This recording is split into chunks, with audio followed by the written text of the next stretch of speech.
تعلم على العلماء حتى تعرف الإسلام صحيحا.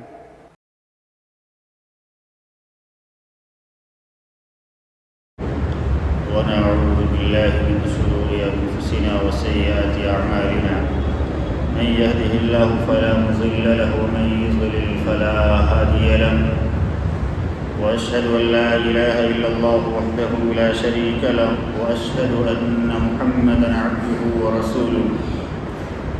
أما بعد، فإن خير الحديث كتاب الله، وخير الهدي هدي محمد صلى الله عليه وسلم، وشر الأمور محدثاتها، وكل محدثة بدعة، وكل بدعة ضلالة، وكل ضلالة في النار.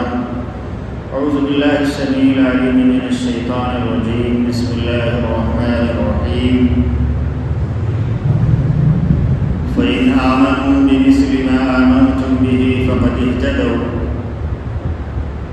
وقال أيضا: والسابقون الأولون من المهاجرين والأنصار الذين اتبعوهم بإحسان رضي الله عنهم ورضوا عنه.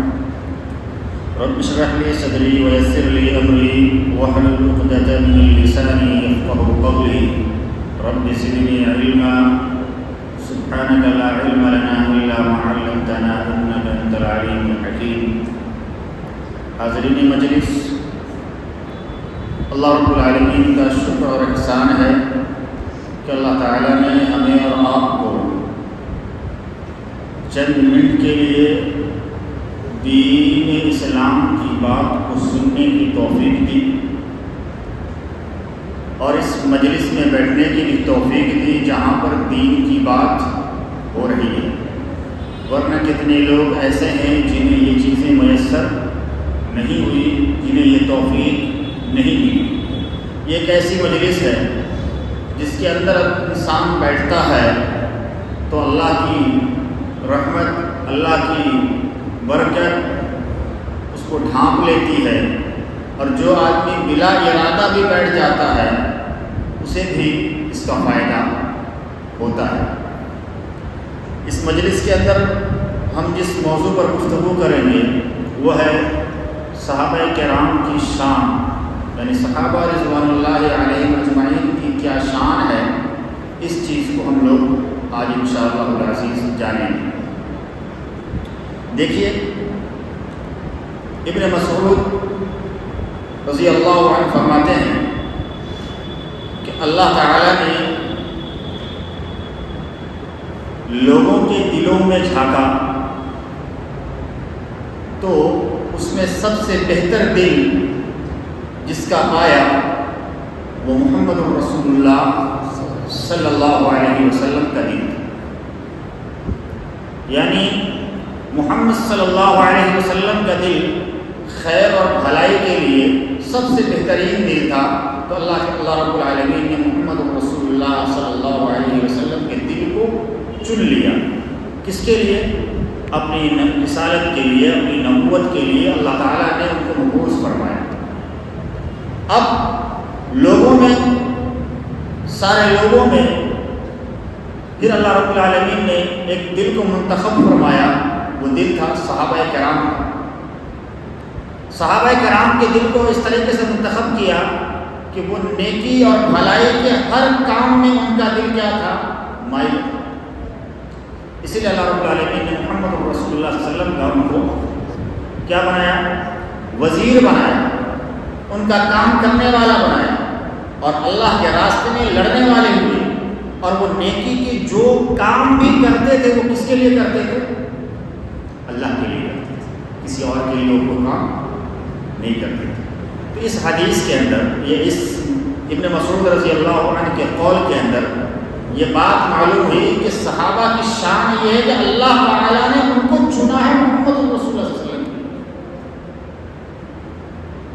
تمام مخلوق میں سب سے افضل اگر کوئی ہے تو محمد رسول اللہ صلی اللہ علیہ وسلم، اور محمد رسول اللہ صلی اللہ علیہ وسلم کے صحابہ، ان کے ساتھی جس طریقے سے تمام نبیوں میں سب سے افضل ہیں، ایسے ہی تمام نبیوں کے ساتھیوں میں سب سے افضل اگر کوئی ہے تو محمد رسول اللہ صلی اللہ علیہ وسلم کے صحابہ.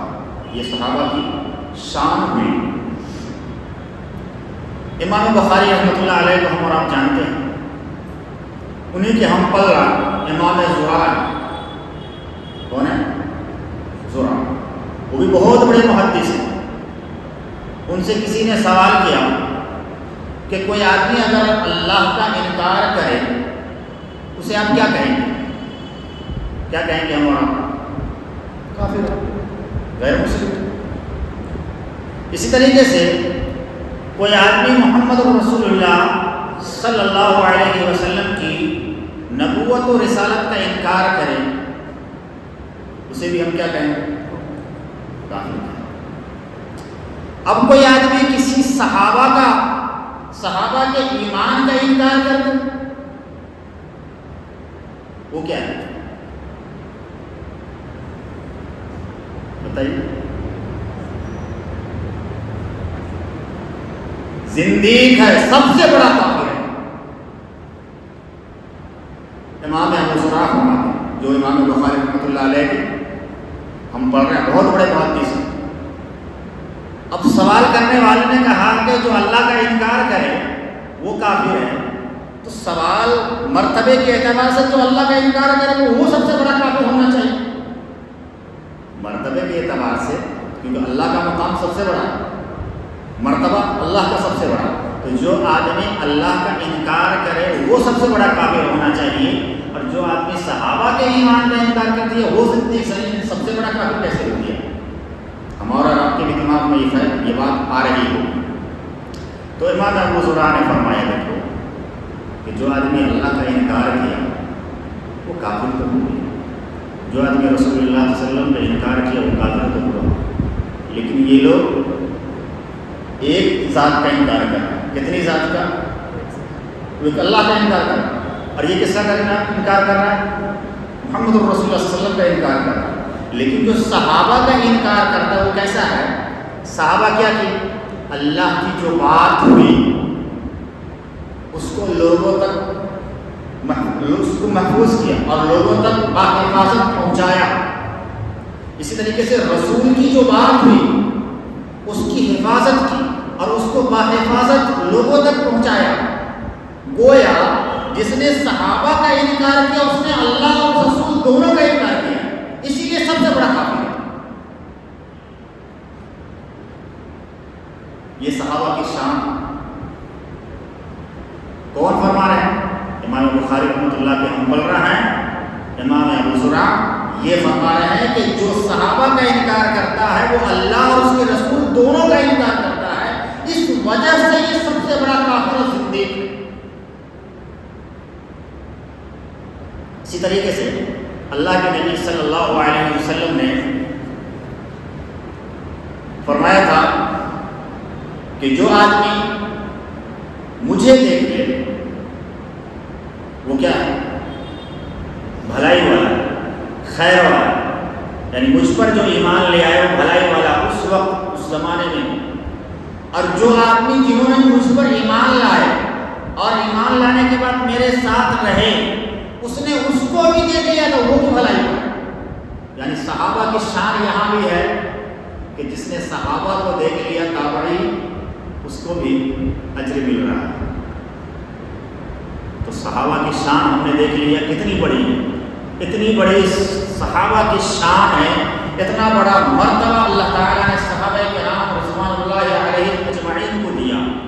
اسی طریقے سے آپ دنیا کے سارے لوگ کچھ بھی کہتے ہوں صحابہ کے بارے میں، لیکن رب کا فرمان ہے رضی اللہ عنہم ورضوا عنہ، اللہ ہم سے راضی ہو گیا اور وہ اللہ سے راضی ہو گیا، یہی ہمارے لیے کافی ہے۔ جس کے بارے میں رب کھول کر کے قرآن میں فرما رہا ہے رضی اللہ عنہم ورضوا عنہ، اللہ ہم سے راضی ہو گیا اور وہ اللہ سے راضی ہو گئے۔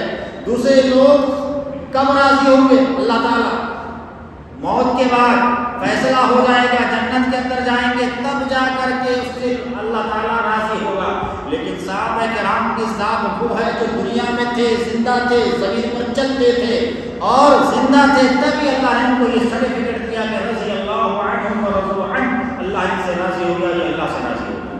یہ سرٹیفکیٹ اللہ نے دنیا میں چلتے ہوئے دی تھی، تو یہی سرٹیفکیٹ سب سے بڑی سرٹیفکیٹ۔ اب آئیے صحابہ کرام کو دیکھنا ہے تو محمد رسول اللہ صلی اللہ علیہ وسلم کے صحابہ کرام کی بات کی ہے، کرنی ہے تو ذرا ان کے اوصاف کو دیکھیے کیا تھا، ان کے ایمان کو دیکھیے کیسا ایمان تھا۔ انس بن مالک رضی اللہ عنہ کہتے ہیں اللہ کے نبی صلی اللہ علیہ وسلم نے شراب کی حرمت کا اعلان کروایا۔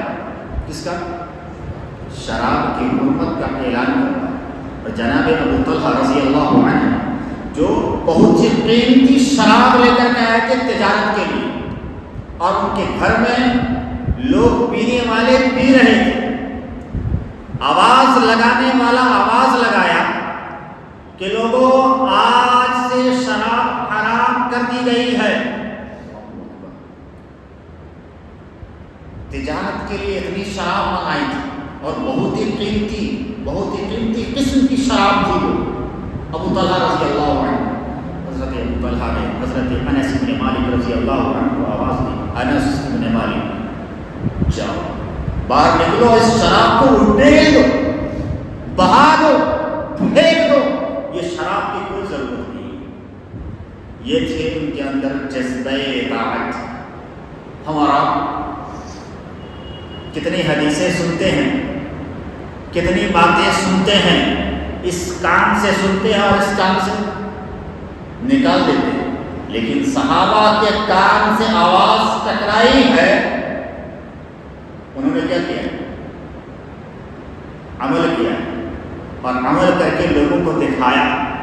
یہ تھے صحابہ کہ شراب کی حرمت ہوئی، اعلان ہوا، کان سے آواز ٹکرائی، اسی وقت یہ نہ دیکھا کہ میں نے اتنا بڑا مال تجارت کا لایا ہے، اتنے قیمت لگا کر کے لایا ہوں، اتنا منافع ہونا تھا، اپنے منافع کو نہیں دیکھا، اپنے فائدے کو نہیں دیکھا، اپنی تجارت کو نہیں دیکھا، اپنے آپ کو نہیں دیکھا تو محمد رسول اللہ صلی اللہ علیہ وسلم کے فرمان کو دیکھا، ان کے حکم کو دیکھا کہ اللہ کے نبی کا حکم یہ ہے مجھے سمعنا و اطعنا کہنا۔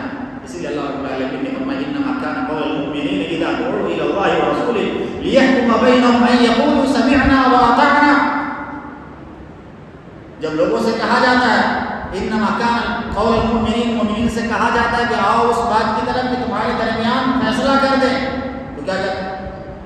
جو فیصلہ ہوگا ہم اس کو کیا کہتے ہیں؟ سمعنا، سنتے ہیں، واطعنا، اور اس کی اطاعت کرتے ہیں، تو اللہ رب العالمین کو کامیابی کی سرٹیفکیٹ دیتے ہیں۔ یہ ہے صحابہ کی ذات کہ سنا اور فوراً اس پر کیا ہو گئے؟ عمل پیرا ہو گئے۔ یہ نہیں دیکھا کہ کل صبح ہوگی یا جو مال ہے اس مال کو آپ بیچ لیتے ہیں، اس کے بعد کیا کرتے ہیں؟ نہیں کریں گے۔ ایسا معاملہ صحابہ کے ساتھ نہیں کرتے۔ صحابہ نے سنا، اسی وقت فوراً یہ کام کرنے کے لیے تیار ہو گئے۔ جنگ خیبر کا موقع ہے، کون سا موقع ہے؟ جنگ خیبر کا موقع ہے۔ اب ایک آدمی آیا اللہ کے نبی صلی اللہ علیہ وسلم کے پاس، کہا کہ اللہ کے نبی صلی اللہ علیہ وسلم لوگ گھریلو گدھے کو کھا رہے ہیں۔ اللہ کے نبی صلی اللہ علیہ وسلم خاموش۔ دوبارہ آیا، کہا اللہ کے نبی صلی اللہ علیہ وسلم لوگ گدھے کو کھا رہے ہیں، جانور کب؟ خاموش۔ تیسری مرتبہ پھر آیا اللہ کے نبی صلی اللہ علیہ وسلم کے پاس، اللہ کے نبی صلی اللہ علیہ وسلم نے اعلان کروایا، کہا جاؤ کہہ دو کہ آج سے گھریلو گدھا حرام، گھریلو گدھا حرام۔ اللہ، مدینہ کی گلیاں، مدینہ کی بستی میں اعلان ہوا ہے، لوگوں کی ہانڈیاں پکی ہوئی ہے، گدھے کے گوشت بنے ہوئے ہیں، ہانڈیوں میں تیار ہے، کسی کے پلیٹ میں ہے، کسی کے نوالے میں ہے، اور کسی کو کہیں پر مل رہا ہے۔ اعلان، آواز ٹکراتی ہے کان سے، کہا جاؤ اس ہانڈیوں کو پھینک دو، ان پلیٹوں کو پھینک دو، ان ہاتھوں میں جو لقمے اٹھائے ہوئے ہیں ان لقموں کو پھینک دو، کیونکہ یہ حرام ہے۔ یہ صحابہ کون ہے؟ صحابہ کرام کی ذات، نبی کے فرمان کے لیے سمعنا واطعنا، سمعنا واطعنا، سنا فوراً اطاعت گزاری ہوئی، سنا فوراً فرما برداری ہے۔ ہم اور آپ کتنی حدیثیں سنتے ہیں روزانہ، گانا سنتے ہوں گے، لیکن حال یہ ہے جیسے پہلے تھے ویسے اب بھی ہیں، جیسے پہلے زندگی گزر رہی تھی ویسی زندگی اب بھی گزر رہی ہے، بدل نہیں رہے۔ وجہ کیا ہے؟ سبب کیا ہے؟ ہمارا ایمان پختہ نہیں ہے۔ ایمان کو پختہ کیجیے، مضبوط کیجیے، اپنے ایمان کو ٹٹولیے کہ ہم کہاں پر کھڑے ہوئے ہیں اور میرے نبی کے صحابہ کہاں کھڑے تھے۔ آج ہم اپنی زبانوں کو گندی کرتے صحابہ کے لیے، ہم صحابہ کے بارے میں بول دیتے ہیں، ہم جانتے نہیں کہ ان صحابہ نے کتنی بڑی بڑی قربانیاں دی ہیں۔ ان صحابہ نے نہ دن دیکھا نہ رات دیکھا، نہ شام دیکھی نہ صبح دیکھی، نہ دوپہر دیکھی نہ رات دیکھی۔ جب جس وقت جو اعلان ہوا اس کو اسی وقت کر گزرے۔ ذرا آپ سوچئے، حضرت حنظلہ کے بارے میں آتا ہے، نکاح ہوا تھا اور بیوی سے شاباشی کی تھی، اعلان ہو جاتا ہے اسی وقت کہ لوگوں جہاد کے لیے نکلنا ہے۔ حضرت حنظلہ رضی اللہ عنہ یہ نہیں دیکھتے کہ مجھے پاکی حاصل کرنی ہے، میں ناپاک ہو گیا ہوں، نہیں، بس نبی کا حکم ہے، سمعنا بننا ہے، سنا ہے ہم نے نبی کا حکم، نبی کا فرمان، وہ اطاعنا اور اطاعت کرنی ہے۔ نکل گئے جنگ احد کے اندر اور جام شہادت نوش فرما لیا۔ اب دیکھتے ہیں نبی کریم صلی اللہ علیہ وسلم کہ ان کے بدن سے پانی ٹپک رہا ہے، لوگوں کو خبر کرتے ہیں کہ جاؤ ان کی اہلیہ سے پوچھو کیا وجہ ہے، کیا معاملہ ہے کہ ان کے بدن سے پانی ٹپک رہا ہے۔ کہا شاباشی کی تھی اور باقی حاصل نہیں کی، اعلان ہوا، اعلان سنتے ہی فوراً نکل پڑے اللہ کے نبی صلی اللہ علیہ وسلم آپ کے فرمان کے مطابق۔ تو تب کہتے ہیں ان کو اللہ کے فرشتوں نے غسل دیا ہے۔ آج ہمارے اعمال ایسے ہوں گے تو کیا فرشتے ہمارے لیے نہیں آئیں گے؟ فرشتے ہمارے لیے نہیں اتریں گے؟ آج ہمارے اعمال اگر ایسے ہو جائیں کیا فرشتے نہیں اتریں گے؟ اللہ کی مدد نہیں آئے گی؟ اللہ کی مدد آئے گی، اللہ نے وعدہ کیا، اللہ کا وعدہ، اللہ کہتا ہے ہماری مدد آئے گی، شرط ان کنتم مؤمنین، مومن بن جائے۔ جیسا ایمان صحابہ کا تھا ویسا ایمان لے کر کے آئیے تو صحیح۔ صحابہ نے جیسی زندگی گزاری ہے ویسی زندگی گزار کے دکھائیے تو صحیح۔ صحابہ بڑے بڑے مالدار بھی تھے، صحابہ کی مالداری اتنی زیادہ تھی اتنی آج ہمارے اندر نہیں ہو، کم درجے کے مالک نہیں تھے۔ حضرت عبد الرحمن ابن عوف رضی اللہ عنہ ورضا اتنے بڑے مالدار ہیں کہ ان کے سونے چاندی کے سکے کو جو لوگ گنتے ہیں ان کے ہاتھوں میں ٹھیلے پڑ گئے تھے،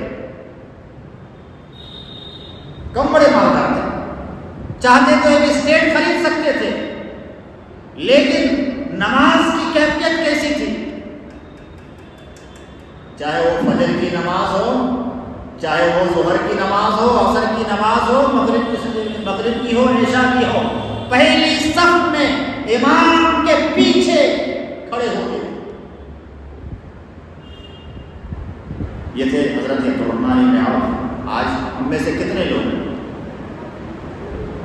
بزنس میں لگے ہوئے ہیں، نماز چھوڑ رہے ہیں، کاروبار میں ہیں، نماز چھوٹ رہی ہے، ڈیوٹی میں ہے، نماز چھوٹ رہی ہے، کوئی فرق نہیں پڑ رہا، کہاں جا رہے ہیں ہم، کوئی فرق نہیں، نماز کا کوئی ذرہ برابر بھی خیال نہیں۔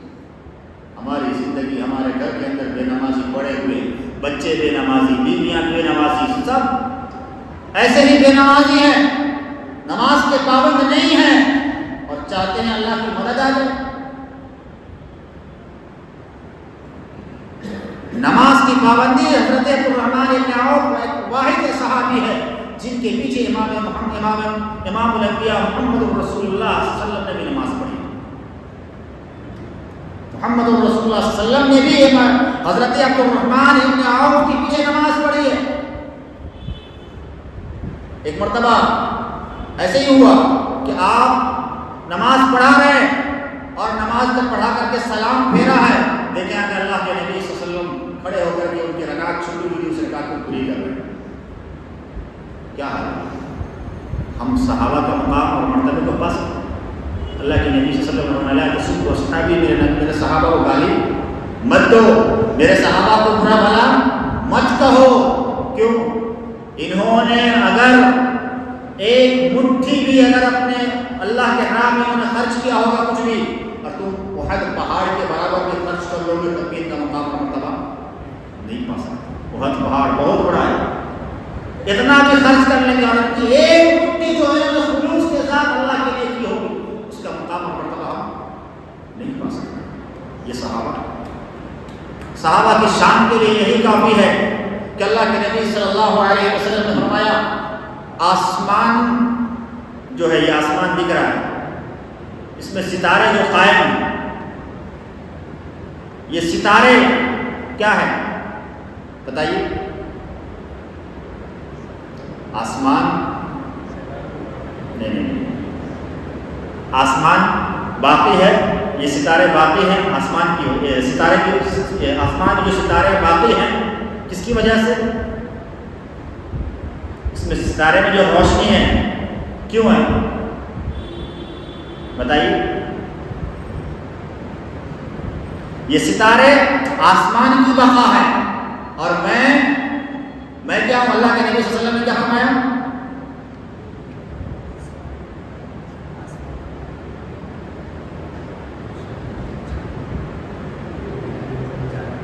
نہیں، یہ ستارے آسمان کی بقا ہیں، اور میں جب تک ہوں صحابہ کے درمیان کوئی بھی اختلاف ہونے والا نہیں ہے. یعنی میں باقی ہوں تو صحابہ کیا ہیں؟ محفوظ ہیں، باحفاظت ہیں، اور جب میں چلا جاؤں گا تو صحابہ کے درمیان کیا ہو جائے گا؟ اختلاف ہوگا. اور جب صحابہ چلے جائیں گے تو امت کے درمیان اختلاف ہو جائے گا. اور آج ہم دیکھ لیں جب تک صحابہ تھے امت میں اختلاف نہیں تھا، امت ایک پلیٹ فارم پر قائم تھی. اور جب تک محمد رسول اللہ صلی اللہ علیہ وسلم تھے صحابہ میں کوئی اختلاف نہیں ہوا. تو آسمان کی بقا ستارے میں اور زمین میں بقا کون ہے؟ محمد رسول اللہ صلی اللہ علیہ وسلم. اور محمد رسول اللہ صلی اللہ علیہ وسلم کے یہ ایمان والوں کی بقا کون ہے؟ صحابہ کرام. یہ صحابہ کی شان ہے، یہ صحابہ کی عظمت ہے، یہ صحابہ کا مرتبہ ہے. اسی صحابہ کو دیکھ لیجئے کہ حضرت جلیبیب ہیں رضی اللہ عنہ، یہ ایک ایسے صحابی تھے جو لوگوں کو ہنساتے تھے. کیا کرتے تھے؟ خوش مزاج آدمی تھے، لوگ ان سے ہنسی مذاق کیا کرتے تھے.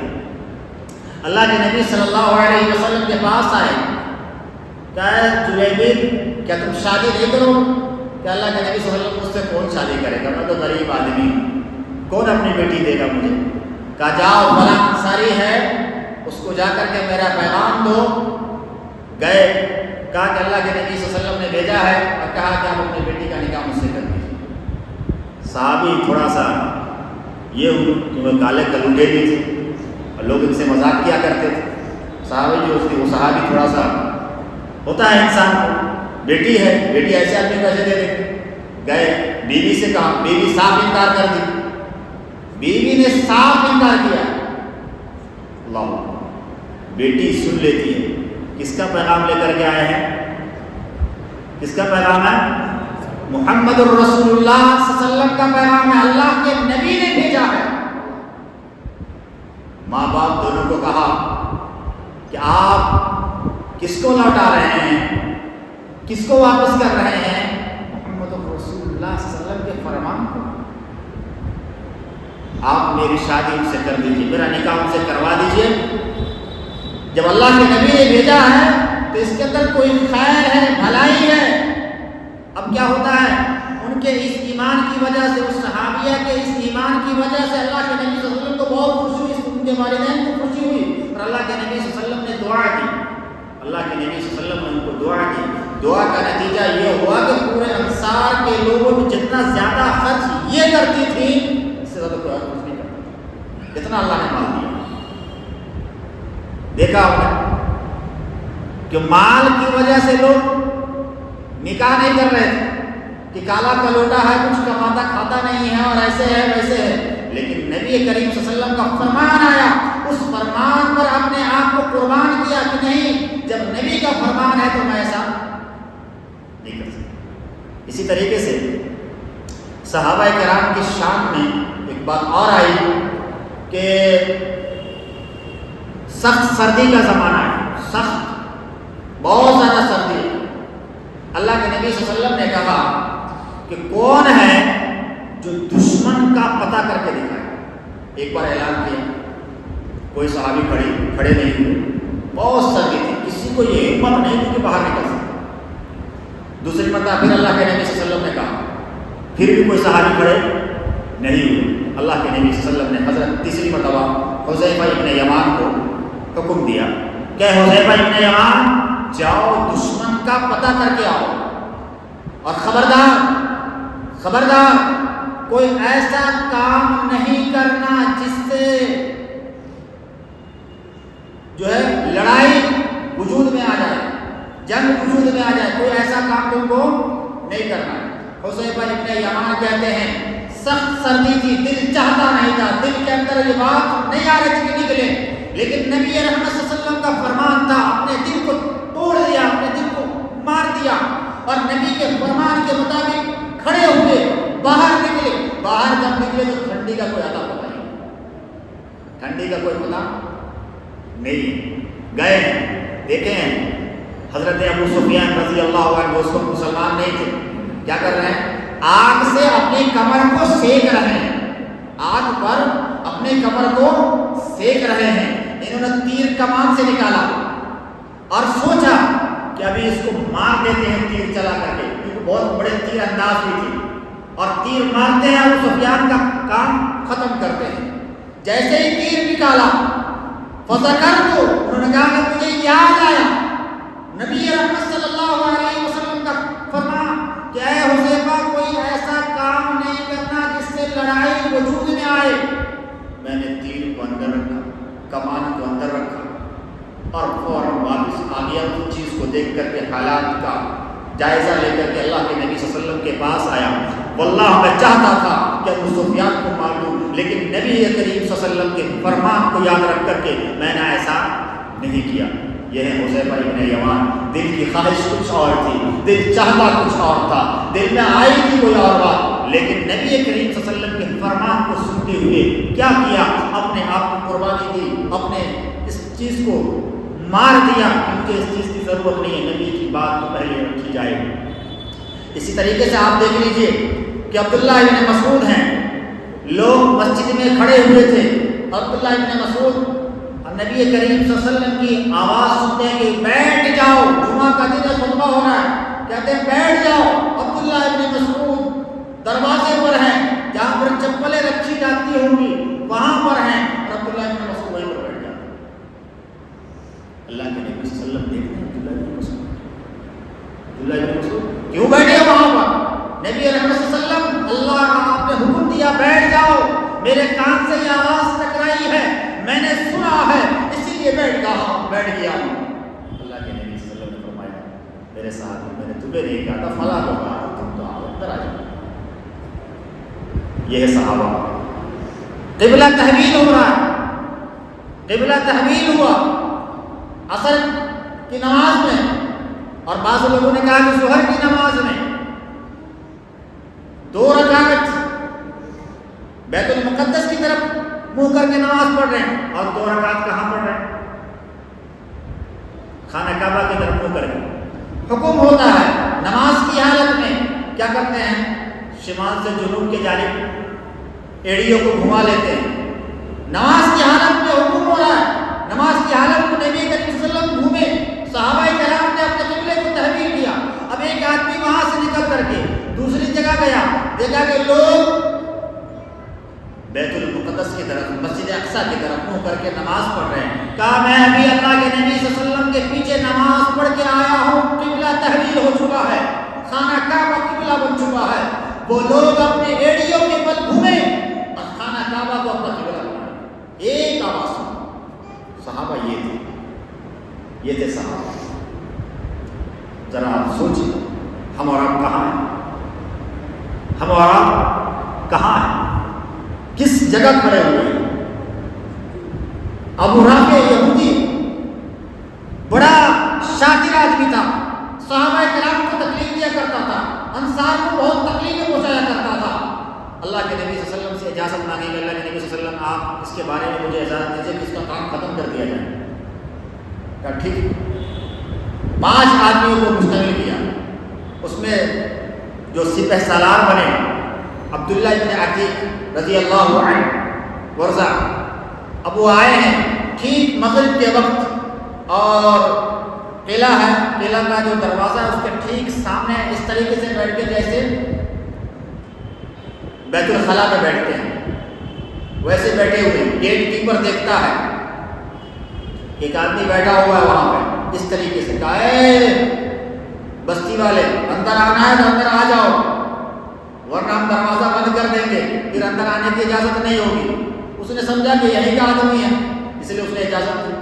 وہ آئے اپنے چہرے کو لپیٹ کر کے ایک کونے میں بیٹھ گئے، بس کہیں پر کونے میں بیٹھ گئے اور رات کی تاریکی کا انتظار کرنے لگے. دیکھا کہ وہ گیٹ کیپر تالا مارتا ہے اور ایک جگہ چابی کو لٹکا دیتا ہے، اور جو ابو رافع ہے وہ اوپر منزل میں ہے، دوسری منزل کے اوپر ہے، اور وہاں پر لوگوں کا بھیڑ ہے. اور جب لوگ وہاں سے اپنی مجلس کو برخاست کرتے ہیں سارے دروازے بند ہو جاتے ہیں. حضرت عبداللہ ابن عتیق رضی اللہ عنہ چپے چپے جب سارے لوگ سو جاتے ہیں چپے چپے ہر دروازے پہ جاتے ہیں اور دروازہ کو بند کر کے آگے بڑھتے جاتے ہیں. جب اس کے گھر کے قریب جس کمرے میں وہ سو رہا تھا اس کمرے میں گئے تو اب پہچان نہ سکے کہ کہاں پر وہ سویا ہوا ہے. تو انہوں نے کہا ابو رافع. اس نے آواز دی، ہاں کیا بات ہے کون ہو؟ آواز کو دیکھ کر کے پہچان گئے کہاں پر یہ سویا ہوا ہے.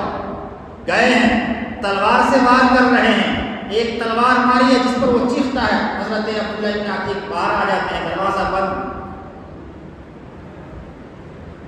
پھر تھوڑی دیر کے بعد جاتے ہیں اور دیکھتے ہیں اور آواز لگاتے ہیں ابو رافع. کہا کون؟ کہا کسی کمبخت نے مجھ پر وار کر دیا ہے، دیکھو خون بہ رہا ہے. حضرت عبداللہ ابن عتیق جاتے ہیں، اس کے قریب ہوتے ہیں اور اس کو تلوار سے ایسا وار کرتے ہیں، اس کے پیٹ کو آر پار کر دیتے ہیں تلوار سے اور وہ ختم ہو جاتا ہے. اس پر اس کی بیوی چیختی ہے. اب دل میں آیا کہ اس کی بیوی کو ختم کریں، لیکن نبی کریم صلی اللہ علیہ وسلم نے ایک بات کہی تھی کہ میرے صحابی تم جا رہے ہو، کسی بچے کو نہیں مارنا، کسی عورت کو نہیں مارنا، کسی بوڑھے پر ہاتھ نہیں اٹھانا. دل میں آیا کہ اس کی بیوی کو بھی مار دیں، چیخ رہی ہے، چلا رہی ہے، لیکن کیا کیا؟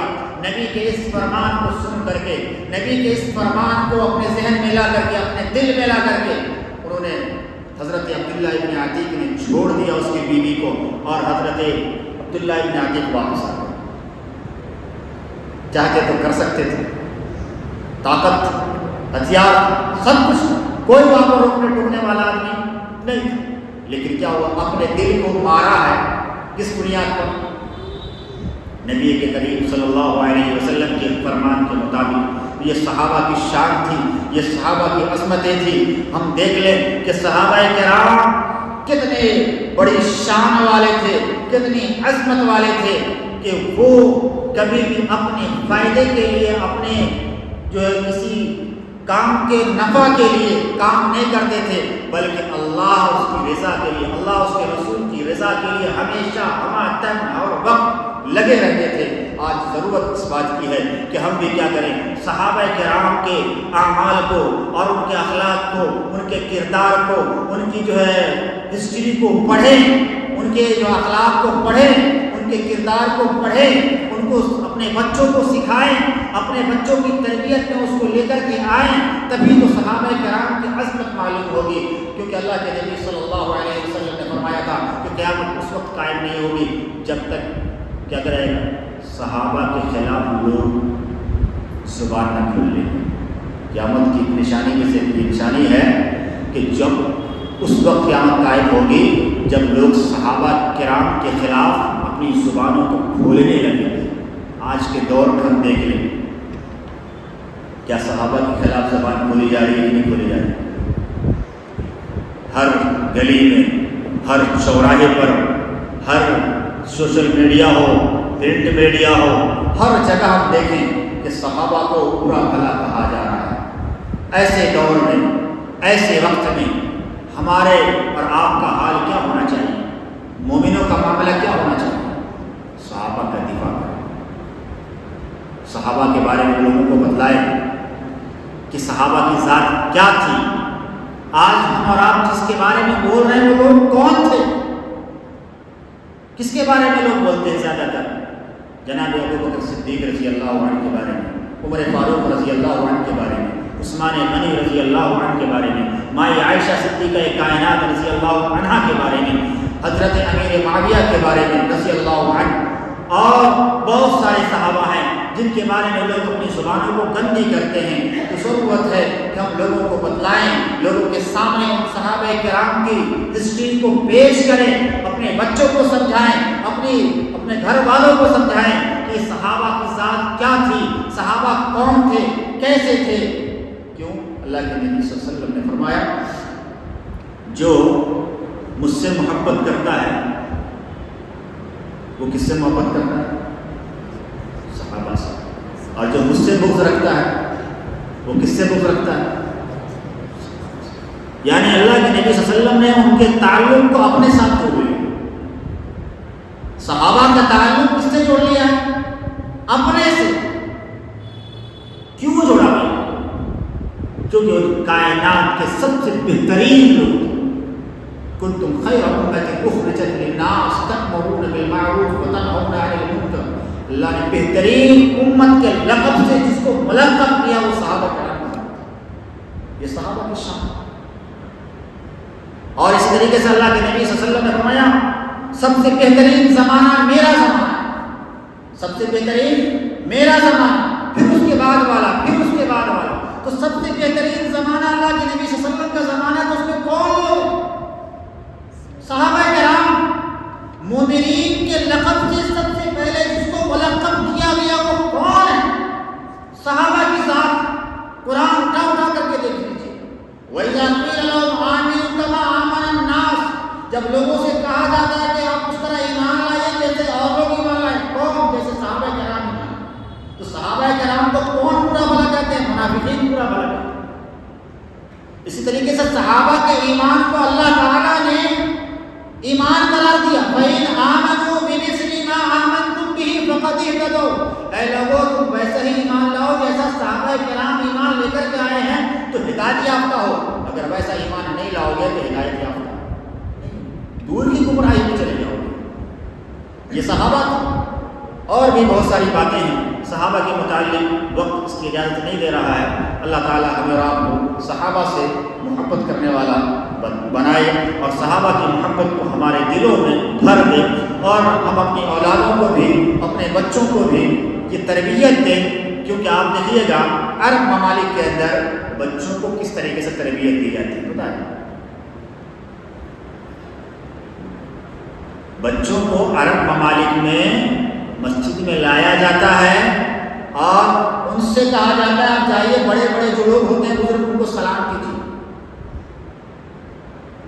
اس سے کیا ہوتا ہے؟ ان کو یہ علم ہوتا ہے کہ بڑے کو سلام کرنا چاہیے، ادب سیکھتے ہیں۔ دوسری بات ان سے کہا جاتا ہے وہ قرآن لے کر کے آئیے، خود بھی پڑھتے ہیں اور بچے بھی پڑھتے ہیں۔ تو یہ عادت کون سکھاتا ہے؟ ماں باپ۔ تو ماں باپ کو چاہیے اپنے بچوں کو پہلے سکھائیں، مسجد میں لائیں اور ان سے قرآن بھی منگوائیں، ان سے کہیں کہ پڑھیے، خود بھی پڑھیے اور اپنے بچوں کو بھی پڑھائیے۔ کل یہی بچے کھڑے ہوں گے یہ کیا کریں گے؟ اپنے بچوں کو بھی ایسی ہی تربیت کریں گے کہ ہاں مجھے آنا ہے مسجد میں، پہلے نماز پڑھنی ہے، قرآن پڑھنی ہے، اور وہ بھی اپنے بچوں کو ویسے ہی کروائے گا۔ تو اس کے اندر مسجد سے محبت اور اسلام سے محبت پیدا ہوگی، صحابہ کرام سے محبت پیدا ہوگی۔ لیکن اسی بچے کو اگر کہہ دیں مسجد میں آیا تھوڑا سا شور شرابہ کر لیا تو بارہ مسجد میں مت آنا، مسجد کے باہر کر دیا، کیا ہوگا؟ مسجد سے نفرت ہوگی یا نہیں ہوگی؟ اسلام سے نفرت ہوگی یا نہیں ہوگی؟ بچوں کے دلوں میں نفرت پیدا ہوگی۔ تو عرب ممالک میں آج بھی وہی دستور ہے جو صحابہ کرام کا دستور تھا، بچوں سے وہ لوگ ویسا ہی کام لیتے ہیں جیسے صحابہ کرام لیا کرتے تھے۔ تو ہمیں اور آپ کو اپنے بچوں کے بارے میں یہ باتیں سوچنا چاہیے۔ اللہ تعالیٰ ہمیں اور آپ کو صحیح سمجھ عطا فرمائے اور کتاب و سنت پر چلنے والا بنائے۔ اللہ رب العالمین جب تک ہمیں زندہ رکھے، اسلام پر زندہ رکھے، جب ہمارا خاتمہ ہو خاتمہ بالخیر و آمین یا رب العالمین۔ صلی اللہ علیہ وسلم محمد وعلی آلہ وسلم۔